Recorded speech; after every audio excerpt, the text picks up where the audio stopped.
CBN Saúde. Oferecimento Seibin Medicina Diagnóstica. 37 anos inspirando pessoas a cuidar de pessoas. 9h37 e hoje a nossa entrevista dentro do quadro CBN Saúde é gravada. Foi feita pela Ingrid Rocha com o Dr. Fabrício Colassino, que é oncologista. Eles vão falar do Outubro Rosa.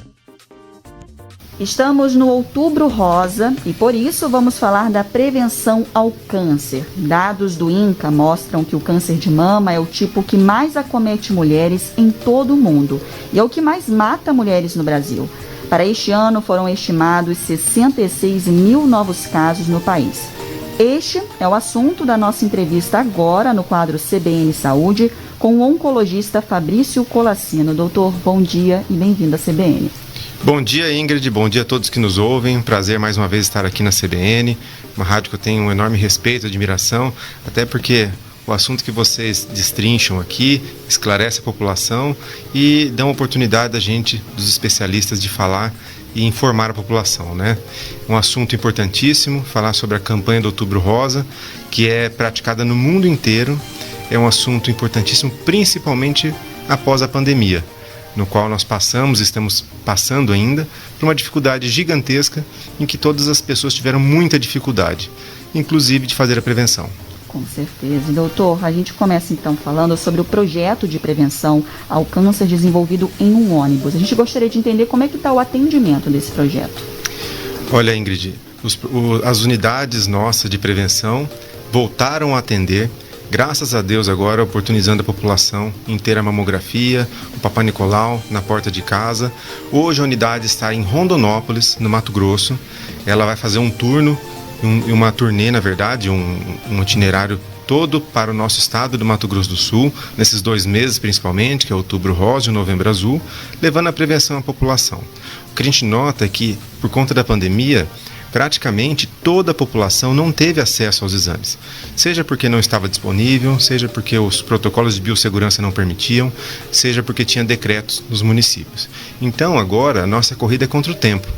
Haja visto que não ter feito a prevenção vai ter uma consequência, uma repercussão gigantesca em relação aos diagnósticos avançados, porque a nossa busca com o projeto de prevenção, unidade móvel, não é ir fazer diagnóstico de câncer. Muito pelo contrário, a gente vai para avaliar a população saudável. O que a gente precisa é fazer o diagnóstico na fase mais inicial, que é a fase precoce, em que o tumor tem menos de 1 centímetro, para que o resultado, o tratamento, seja muito diferente. E a sobrevida, que é o ato do paciente ficar vivo após o tratamento, ao longo de 5 anos, que a gente consiga consolidar ao redor dos 95% quando o diagnóstico é precoce. Quando o diagnóstico é tardio, ou seja, o tumor já está maior que 1 centímetro, já tem metástase, já espalhou pelo corpo, a chance da cura ela é menor de 20%.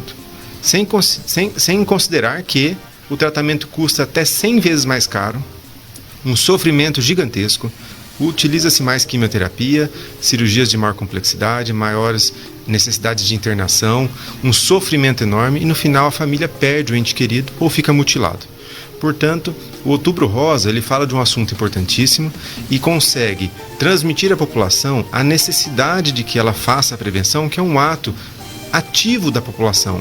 Não tem como a gente ir buscar uma pessoa em casa para fazer o exame, ou a pessoa não vai buscar um serviço de saúde porque ela sente alguma coisa. Afinal, a prevenção é para quem realmente não sente nada, para quem está rígido, está em perfeita forma, mas que a gente consegue detectar precocemente alguma área, por exemplo, na mama, de um tumorzinho pequeno, no qual ela não vai ter sintoma algum, mas que já tem forma de tratamento e tratamento conservador, mais tranquilo, com menos sofrimento, menos sequela, menos mutilações.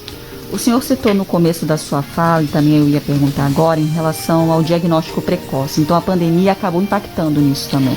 Olha, impactou muito, muito mesmo. Infelizmente, a gente não sabe ainda mensurar, mas quase que na totalidade, pelo menos da nossa região, no nosso estado, não foi possibilitado a prevenção, com mamografia, com Papa Nicolau e outras medidas. Então, nós vamos correr contra o tempo, porque a única forma de fazer o diagnóstico precoce é fazer a mamografia, no caso do câncer de mama, e fazer o Papa Nicolau, no caso do câncer de colo de útero. Por quê? Dizer que vai esperar ter algum sintoma para agir rapidamente já não é mais suficiente para fazer o diagnóstico precoce.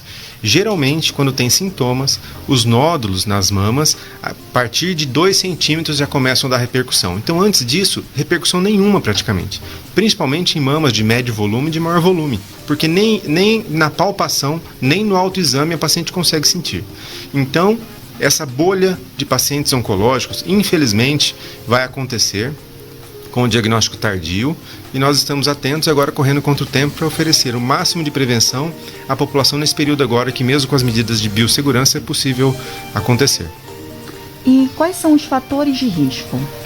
Os fatores de risco para câncer de mama são bem fáceis de memorizar. Então, genética. Se você tem uma mãe, irmã, avó com câncer de mama, você tem um maior risco.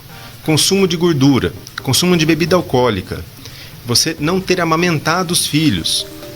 Ter filhos é um fator de proteção. Quanto mais filhos, mais proteção para as mamas. Quanto mais amamentar, mais proteção para as mamas. Você ter menstruado muito cedo e ter terminado a menstruação, que é a menopausa, muito tardiamente, quer dizer que você ficou muito tempo exposto ao hormônio natural feminino, que é o estrógeno. Portanto, maior risco para o câncer de mama. Você não fazer mamografia anualmente, você não vai dar oportunidade de diagnóstico precoce. Então, esses são os principais fatores. E o senhor trabalha tanto no setor público quanto no setor privado. Ainda existe muita diferença no atendimento e na estrutura desses dois? Olha, Ingrid, o que eu mais gostaria de dizer é que não haveria diferença nessas duas situações, privada e pública. Mas, infelizmente, eu tenho que dizer que no SUS existe fila. Inclusive, eu coordeno o serviço de oncologia da Santa Casa aqui de Campo Grande, da Santa Casa de Rondonópolis, serviço público também da Unacom do SUS de Dourados. Então, são serviços que eu atuo com milhares de pacientes. E eu vejo que a gente tenta oferecer o máximo de agilidade, não dar fila para a quimioterapia aos pacientes, às cirurgias oncológicas, ao atendimento ambulatorial, mas infelizmente ainda é muito sobrecarregado o sistema público. Existe sim uma diferença. Eu não digo que tem diferença no resultado, então nos desfechos clínicos. Obviamente que a gente faz de tudo que mesmo no sistema público ou privado o paciente não saia perdendo nessa história.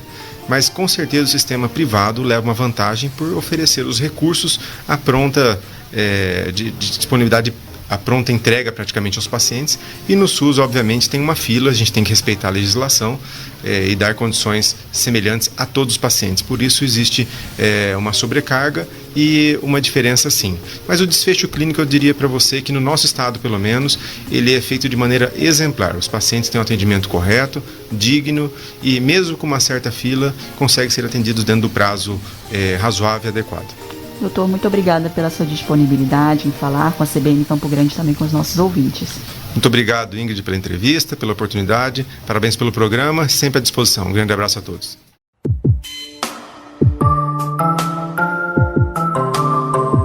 CBN Saúde. Oferecimento Sabin Medicina Diagnóstica. 37 anos inspirando pessoas a cuidar de pessoas.